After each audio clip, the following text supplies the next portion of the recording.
Hello everybody, today I'm going to show you how to use this studio space and that camera. Should be relatively simple, just have a few steps I want to show you, and let's not waste any time at all. Step 1. Your first step should be getting the lights set up. You can do this by flipping this switch to turn on these studio lights, like so. To turn the overheads off, just hit this button right here. All set. Step 2.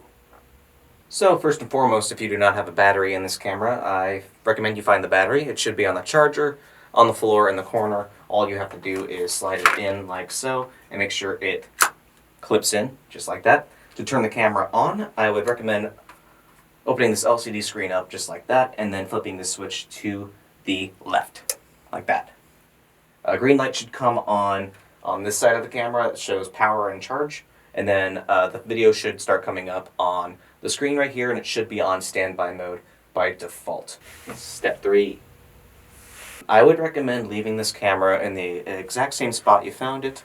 It's kind of a pain to rearrange the whole thing, but it's basically set up for 1 chair or 2 chairs, whatever you please, or however many people you have in the video. You can even add a 3rd chair in the center. You just might have to pack them a tiny bit tightly, but ultimately you can be the judge by looking at the LCD screen on the back. In the event that you do actually have to adjust the tripod, it's very simple. All you have to do is unlock the leg lock here.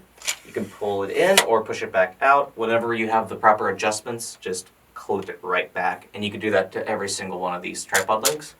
Additionally, if your video camera is a little bit off, a little bit crooked, you can mess with this little bit right here to adjust it and find the true level. And there's also a level on the tripod itself. Once you find it, just tighten it back up. You should be all set. Step 4. To record the video, all you have to do is hit record, start, and stop. There's 2 of the buttons, one on top and one right here on the side. You can push it with your thumb or your finger. It doesn't really matter at all. Step 5. To zoom, there are 3 different ways. The one is the button on the side for a quicker zoom, one on top for a slower zoom, and of course there's a zoom on the lens itself. You shouldn't need any of these, but I want to point it out in the event that you need to reframe or simply zoom out a tiny bit or zoom in a little more. Step 6. When I record my videos, I generally give my subject a countdown. That way they know roughly when to start. I always tell them I'm going to count down from 5. I'm going to sound out 5, 4, 3, and then on 2 and 1, I'm only going to show them 2 and 1 with my fingers. On 2, I'm going to hit record. That way I'm not speaking when the video starts. So as an example, I'll go 5, 4, 3. Hello, my name is Zachary, and I'm here with a fantastic offer. And when I clench my fist, I usually tell my subject, if you see me make the fist, that's when you start. That's when the video starts. That way I can actually kind of do a fade in. Gives me a little bit of a buffer. That way it's not starting abruptly or starting awkwardly. It makes it a lot easier for all of us. Additionally, when they are done talking, I ask them to give it about 2 to 5 seconds of just kind of a neutral expression or a smile. And that way, when they stop, I don't cut them off. And I can also give them a nice fade out. Thanks for watching.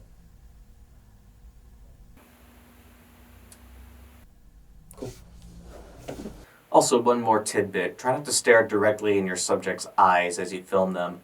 I believe it's best practice to look at the LCD screen, look at the wall, look at the floor. Just don't stare directly at them. It's already an awkward enough experience for them and for you.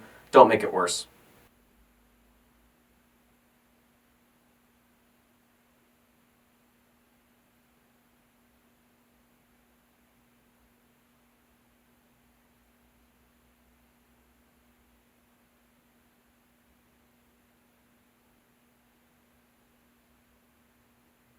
Step 7.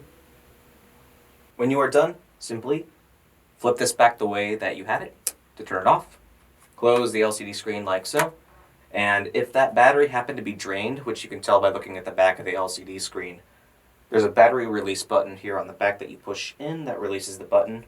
Push up on the battery from the back, and then take it out and put it on the charger for the next person.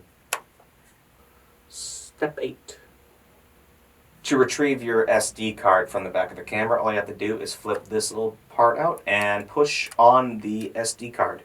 If you need to put an SD card back into the camera, simply put it back from once it came. Make sure it clicks in, and then close the compartment. The ninth and final step. When it comes to uploading your video, figure it out yourself. Get your own card reader. I got too much to do. I got photography, social media, and video production. If you need help uploading your video, I would be very happy to help. All you need is a card reader with an SD card slot. All you have to do is plug the SD card in with your machine on. It should come up on your desktop, or you can find it through, I believe it's called Image Capture. It comes on most Mac machines. If you are using a Windows machine, I'm not entirely sure how it works out, as I haven't used one in a long time. But if you happen to have any trouble, please come to me. I will upload it for you, and I will do the necessary edits in case you need me to do a fade in, a fade out, or anything of that sort. And then once it's done, just let me know where you need to access it. If I need to upload it to the data share server, put it on some kind of USB drive or a hard drive of your choosing, or I can always email it to you as well. And that's all you really need to know about using this room and using that camera. I hope this answered any questions that you have. If I didn't answer them all, please come to me, give me a call, or shoot me an email. I'll be happy to assist you. Hope this was fun and informative, and best of luck on your video production endeavors.